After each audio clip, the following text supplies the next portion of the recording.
నిర్మల్ జిల్లా Basara railway station అభివృద్ధి పనులను ప్రధాని మోదీ వర్చువల్ పద్ధతిలో ప్రారంభించారు. 11.33 కోట్ల వ్యయంతో బాసర రైల్వే స్టేషన్ అభివృద్ధి పనులను చేపట్టారు. కార్యక్రమంలో ఆదిలాబాద్ ఎంపీ సోయం బాపురావు, ఎమ్మెల్యే రామారావు పటేల్ పాల్గొన్నారు. బాసర రైల్వే స్టేషన్ పరిసరాల్లో అనేక సౌకర్యాలు ప్రయాణికులకు అందుబాటులోకి రానున్నాయి. ఈ సందర్భంగా ఆదిలాబాద్ ఎంపీ సోయం బాపురావు మాట్లాడుతూ, ప్రధాని మోదీ చేపట్టిన ఈ కార్యక్రమంతో దేశవ్యాప్తంగా రైల్వే స్టేషన్ల రూపురేఖలు పూర్తిగా మారిపోతాయని చెప్పారు.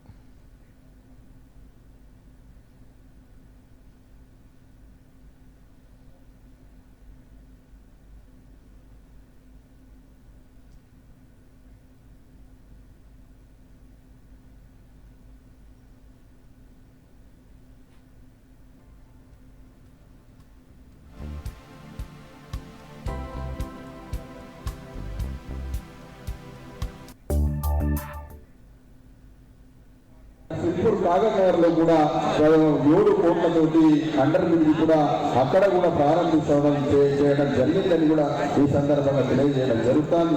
ఇదే కాకుండా మనకు రాబోయే రోజులలో ఖచ్చితంగా ఇప్పటికే ఆదిలాబాద్ రైల్వే స్టేషన్లో మరి పిట్ లైన్ కూడా అక్కడ ప్రారంభించడం జరిగింది.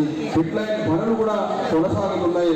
రాబోయే రోజులలో పిట్ లైన్ వలన దాదాపుగా మన ఆదిలాబాద్ జిల్లా నుంచి 50-60 ట్రైన్లు కూడా ఇక్కడి నుంచే నడవబోతున్నాయని కూడా ఈ సందర్భంగా నేను తెలియజేయడం జరుగుతుంది. కాబట్టి అదే రకంగా రాబోయే రోజులలో ఏదైతే ఆదిలాబాద్ టు ఆర్మూర్ టు పటాన్చెరు, అదే రకంగా ఆదిలాబాద్ టు గడ్చోరి వరకు కూడా మనం కొత్త రైల్వే లైన్ కూడా మనం ఫైనల్ లొకేషన్ సర్వే కోసము మనం శాంక్షన్ చేయడం జరిగింది. ప్రధానమంత్రి నరేంద్ర మోదీ గారు बहुत खुशी की बात है, आज नरेंद्र मोदी जी ने जो उद्घाटन किया हमारे बासर रेलवे स्टेशन पे आज आधुनिकीकरण के साथ कैंटीन, अच्छा शॉपिंग मॉल 11 करोड़ 50 लाख के ऊपर से ये आधुनिकीकरण हो रहा है।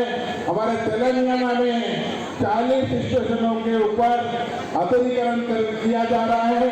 इसके वास्ते 2635 करोड़ हमको रेलवे मंत्री ने दिया है। हम हमारे तेलंगाना की तरफ से हमारे इलाके